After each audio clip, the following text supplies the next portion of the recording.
Hello കൂട്ടുകാരെ, എല്ലാവർക്കും സുഖല്ലേ? അപ്പോഴ് കുറച്ച് നമ്മുടെ ക്യാബേജ് അരിഞ്ഞതും പിന്നെ നമ്മുടെ കടലയുണ്ടല്ലോ അതും കൂടെ ചേർത്ത് ഉണ്ടാക്കാൻ പറ്റുന്ന നല്ല കിടിലൊരു റെസിപ്പിയാണ്. അധികം ആരും ഇങ്ങനെ ട്രൈ ചെയ്തിട്ടുണ്ടാവാൻ വഴിയില്ല. അപ്പോൾ എന്തായാലും ഉണ്ടാക്കുന്നത് എങ്ങനെയാണെന്ന് കണ്ടു നോക്കാം. അതിന് മുന്നേ ചാനൽ ഇതുവരെ സബ്സ്ക്രൈബ് ചെയ്ത് ആരെങ്കിലും കാണുന്നുണ്ടെങ്കിൽ പ്ലീസ് ഒന്ന് സബ്സ്ക്രൈബ് ചെയ്തേക്കണേ. അപ്പോൾ ഇത് ഉണ്ടാക്കാൻ വേണ്ടി ആദ്യം നമുക്ക് കടലയൊക്കെ ഒന്ന് വേവിച്ചെടുക്കണം. അപ്പോൾ ഞാൻ ഓവർനൈറ്റ് ഒന്ന് കുതിർത്ത് വെച്ച കടലയാണ്. അത് ഒരു കുക്കറിലോട്ട് അങ്ങോട്ട് ചേർത്ത് കൊടുക്കാം. അപ്പോഴ് ഒരുപാട് സമയമൊന്നും ഇല്ല കുതിർത്ത് വെക്കാനെങ്കിൽ ഒരു 4 മണിക്കൂറെങ്കിലും അത് ചൂടുവെള്ളത്തിൽ ഇട്ട് വെച്ചിരുന്നാൽ മതിയാവും ട്ടോ. അപ്പം ഈ കടല വേവാനും പാകത്തിന് കുറച്ച് വെള്ളം ചേർത്ത് കൊടുക്കാം. ഒരുപാട് വെള്ളമൊന്നും ചേർക്കണ്ട. സാധാരണ കടലക്കറിയിൽ ഈ വെള്ളം കൂടെ നമ്മൾ ചേർക്കാറുണ്ട്. പക്ഷേ ഇതിനകത്ത് ഒരുപാട് വെള്ളത്തിൻ്റെ ആവശ്യമില്ല. അതുകൊണ്ടാണ് കുറച്ച് വെള്ളം ചേർത്തത്. ഇനി നമുക്കതിലേക്ക് ആവശ്യത്തിന് ഉപ്പും ചേർത്തിട്ട് കുക്കർ ഒന്ന് അടച്ച് വെച്ചിട്ട് ഒരു 4-5 വിസിൽ കേൾക്കുന്നവരെയും ഒന്ന് വേവിച്ചെടുക്കാം.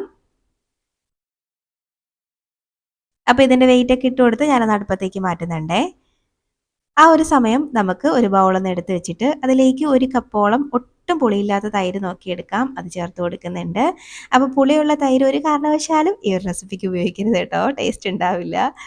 ഇനി അതിലേക്ക് കുറച്ച് മസാലപ്പൊടികളൊക്കെ ഒന്ന് ചേർത്ത് കൊടുക്കാം. ഒരു 1/4 ടീസ്പൂൺ മഞ്ഞൾപ്പൊടി ചേർത്ത് കൊടുക്കുന്നുണ്ട്. ഇനി ഇതിലേക്ക് 1 ടീസ്പൂൺ മല്ലിപ്പൊടിയും ഒരു 1/4 ടീസ്പൂണൊക്കെ മുളക് പൊടി ചേർത്ത് കൊടുക്കുന്നുണ്ട്. ഇനി അതിലേക്ക് ചേർത്ത് കൊടുക്കുന്നത് ചിക്കൻ മസാലയാണ് കേട്ടോ. അപ്പോൾ ഞാൻ മുളക് പൊടി ഒരു 1/4 ടീസ്പൂൺ ചേർത്തിട്ടുണ്ടായിരുന്നു, കാണിക്കാൻ വിട്ടുപോയതാണ്. അപ്പോൾ ചിക്കൻ മസാലയ്ക്ക് പകരം നിങ്ങൾക്ക് ഗരം മസാലയും യൂസ് ചെയ്യാം കേട്ടോ. ഇനി കുറച്ച് കസൂരി മേത്തി ഇട്ട് കൊടുക്കുന്നുണ്ട്, അത് ഓപ്ഷണലാണ്. കസൂരി മേത്തി ഉണ്ടെങ്കിൽ മാത്രം ചേർത്താൽ മതി, ഉണ്ടെങ്കിൽ നല്ലൊരു ടേസ്റ്റാണ്, നല്ല ഒരു ഫ്ലേവറുമാണ് കേട്ടോ. അപ്പോൾ ഇനി നമുക്ക് എല്ലാം കൂടെ നന്നായിട്ടൊന്നങ്ങ് മിക്സാക്കി ആ തൈരിലെ കട്ടകളൊക്കെ ഒന്ന് ഉടച്ചെടുക്കാം. ഇതുപോലെ ഒരു വിസ്ക് വെച്ചിട്ട് ഒന്നങ്ങ് മിക്സാക്കി കൊടുത്താൽ മതി.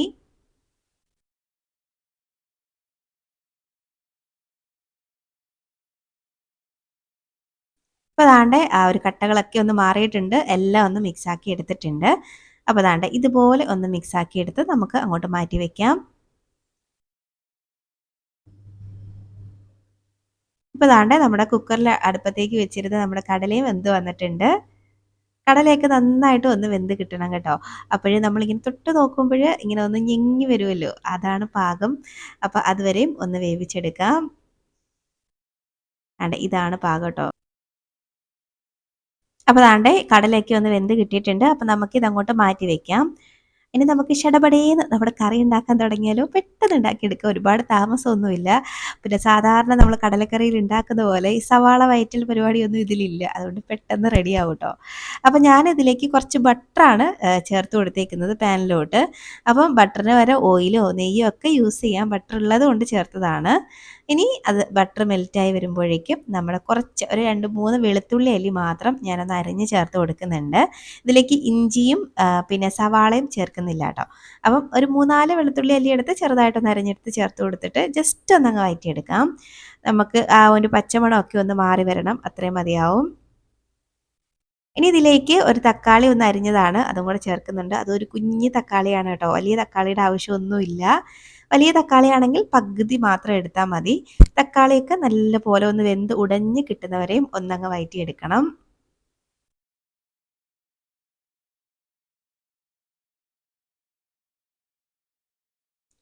ഇപ്പം ദാണ്ടെ തക്കാളിയൊക്കെ നന്നായിട്ട് ഒന്ന് വെന്ത് ഉടഞ്ഞ് കിട്ടിയിട്ടുണ്ട്. കണ്ടോ, ഇതാണ് അതിൻ്റെ ഒരു പാകം. ഈ ഒരു സമയം എത്തുമ്പോഴേക്കും നമ്മൾ ഇവിടെ അരിഞ്ഞു വെച്ചേക്കുന്ന ക്യാബേജ് ചേർത്ത് കൊടുക്കാം. ഞാൻ ഒരു ക്യാബേജിൻ്റെ ഒരു 1/4 ഭാഗം മാത്രമേ എടുത്തിട്ടുള്ളൂ, അതും അത്യാവശ്യം വലുതായിട്ട് തന്നെ ഒന്ന് അരിഞ്ഞ് ചേർത്തേക്കാണ് കേട്ടോ. അപ്പം ഇനി ഇത് നമുക്കെല്ലാം ഒന്ന് നന്നായിട്ട് മിക്സാക്കി എടുക്കാം. ക്യാബേജൊക്കെ നല്ലപോലെ വെന്ത് കിട്ടണം. അപ്പം ഇതുപോലെ ആദ്യം ആ ബട്ടറിലിട്ട് നന്നായിട്ടൊന്നങ്ങ് മിക്സാക്കി കൊടുക്കാം. ക്യാബേജിനൊന്നും അധികം വേവില്ലല്ലോ, പെട്ടെന്ന് തന്നെ ആയി കിട്ടും. ഇപ്പോൾ ദാണ്ടെ ഞാനൊന്ന് മിക്സാക്കി എടുത്തിട്ടുണ്ട്. അപ്പോൾ നമുക്ക് ഇനി ക്യാബേജൊക്കെ ഒന്ന് അടച്ച് വെച്ച് വേവിച്ചെടുക്കാം. അപ്പോൾ പെട്ടെന്ന് തന്നെ അങ്ങ് ആയി കിട്ടും. അപ്പോൾ അടച്ച് വെച്ചിട്ട് ഒരു 5-6 മിനിറ്റ് ഒന്ന് വേവിച്ചെടുത്താൽ മതി, അപ്പോഴേക്കും റെഡിയാവും. അപ്പോൾ ഞാനിതൊന്ന് അടച്ച് വെക്കുന്നുണ്ട്.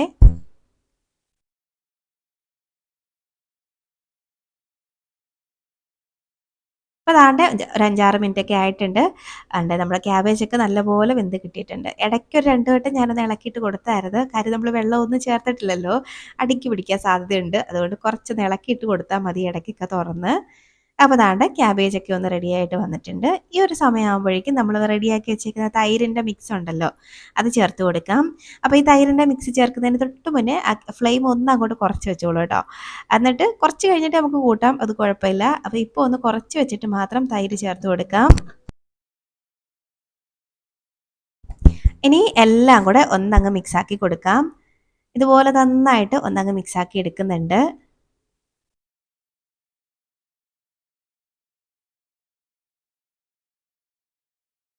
അപ്പോൾ ഇതുപോലൊന്ന് മിക്സാക്കി എടുത്തിട്ട് ഞാനിതിലേക്ക് കുറച്ച് വെള്ളം ചേർത്ത് കൊടുക്കുന്നുണ്ട്.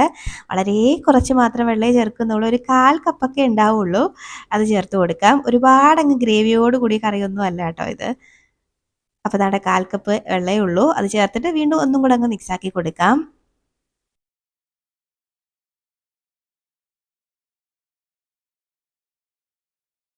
ഇനി ഈ കറി നല്ലപോലെ ഒന്ന് തിളച്ച് വരട്ടെ. അപ്പോൾ ആ മസാലയുടെ പച്ചമണമൊക്കെ ഒന്ന് മാറി നന്നായിട്ടൊന്ന് തിളച്ച് വരണം. ഇതുപോലെ നന്നായിട്ട് തിളച്ച് വരുന്ന ആ ഒരു സമയമുണ്ടല്ലോ, ആ സമയം വേണം നമുക്കിനി വേവിച്ച് വെച്ചേക്കുന്ന കടല ചേർത്ത് കൊടുക്കാനായിട്ട്. അതും ആ വെള്ളത്തോട് കൂടി തന്നെ ചേർത്താൽ മതി, ഒരുപാട് വെള്ളമൊന്നും ഇല്ലല്ലോ.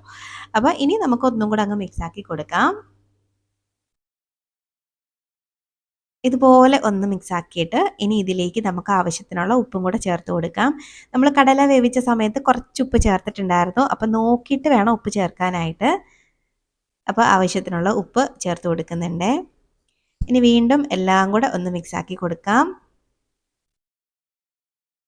ആ ഉപ്പൊക്കെ എല്ലാ ഭാഗത്തേക്കും ഒന്ന് ആവുന്ന രീതിയിൽ നല്ലപോലെ മിക്സ് ആക്കി എടുക്കുന്നുണ്ട്. ഇനി ഇതിലേക്ക് ഞാൻ ഒരു പച്ചമുളക് ഒന്ന് നെടുകെ കീറി ചേർത്ത് കൊടുക്കുന്നുണ്ട്. ഇതൊരു എരിവിന് വേണ്ടിയിട്ടല്ല, ഒരു ഫ്ലേവർ കിട്ടാൻ വേണ്ടിയിട്ട് മാത്രമാണ് കേട്ടോ. അതുകൊണ്ടാണ് ഈ അവസാനത്തെ നിമിഷം ചേർത്ത് കൊടുക്കുന്നത്. ഇനി നമുക്ക് ജസ്റ്റ് ഒന്നും കൂടെ മിക്സ് ആക്കിയിട്ട് ഈ കറി ഒരു 1-2 തിളയൊന്ന് തിളയ്ക്കുന്നത് വരെയും ഒന്നങ്ങ് ഇതാക്കിയെടുക്കാം, വേവിച്ചെടുക്കാം. ഒരുപാട് സമയത്ത് വേവിക്കേണ്ട ആവശ്യമില്ല, ഒരു 5 മിനിറ്റ് മതിയാവും. അതുവരെ ജസ്റ്റ് ഒന്ന് വെന്ത് വരട്ടെ. ഇപ്പോൾ ദാണ്ടെ ഒരു 5 മിനിറ്റൊക്കെ ആയിട്ടുണ്ട്. നമ്മുടെ കറി ഒന്ന് തിളച്ച് വന്നിട്ടുണ്ട്. അപ്പോൾ ഈ ഒരു സമയമാകുമ്പോഴേക്കും ഞാൻ ഫ്ലെയിം ഓഫ് ആക്കുകയാണ്. നമ്മുടെ കറി ഇവിടെ സെറ്റായിട്ട് വന്നിട്ടുണ്ട്. ഇതുണ്ടല്ലോ അപ്പത്തിൻ്റെ കൂടെ പുട്ടിൻ്റെ കൂടെയൊക്കെ നല്ല അടിപൊളി ടേസ്റ്റാണ് കേട്ടോ. ഒരു വെറൈറ്റി ടേസ്റ്റുള്ളൊരു കറിയാണിത്. അപ്പോൾ ദാണ്ടെ നമ്മുടെ സൂപ്പറായിട്ടുള്ള ക്യാബേജ് കടലക്കറിയാണ്. നമുക്കിത് ചോറിൻ്റെ കൂടെയും കഴിക്കാം കേട്ടോ. ആ ചോറിൻ്റെ കൂടെയും നല്ല ടേസ്റ്റ് തന്നെയാണ്. അപ്പോൾ ദാണ്ടെ ഇതാണ് നമ്മുടെ കറി. കണ്ടോ, നല്ല ടേസ്റ്റി ആയിട്ടുള്ളൊരു കറിയാണ്. ഞാനിന്നത് പുട്ടിൻ്റെ കൂടെയാണ് കേട്ടോ സെർവ് ചെയ്യുന്നത്. അപ്പോൾ ചോറിൻ്റെ കൂടെ നമുക്ക് വേറെ കറികളൊന്നും വെക്കാനില്ലാത്ത സമയത്ത് ഇങ്ങനെയൊക്കെ ഒന്ന് ഉണ്ടാക്കിയെടുക്കാം. മീനൊന്നും ഇല്ലാത്ത സമയത്തെ നല്ല ടേസ്റ്റ് ആയിരിക്കും കഴിക്കാനായിട്ട്. പിന്നെ ചോറിൻ്റെ കൂടെ അപ്പത്തിൻ്റെ കൂടെ ചപ്പാത്തിൻ്റെ കൂടെയോ പുട്ടിൻ്റെ കൂടെയൊക്കെ നല്ലതാണ്. അപ്പോൾ നമുക്ക് പുട്ടിൻ്റെ കൂടെ കഴിച്ചുകൊണ്ട് കഴിച്ചാലോ. അപ്പോൾ എന്തായാലും ട്രൈ ആക്കി നോക്കണം. ട്രൈ ആക്കി നോക്കിയിട്ട് അഭിപ്രായം പറയാൻ മറക്കരുത്. അതുപോലെ വീഡിയോ ഇഷ്ടമാവുകയാണെങ്കിൽ ലൈക്ക് ചെയ്യാനും മറക്കരുത് കേട്ടോ. അപ്പോൾ ഇനിയൊരു റെസിപ്പിയുമായിട്ട് നമുക്ക് വീണ്ടും കാണാം. അതുവരേക്കും ബൈ. Thanks for watching.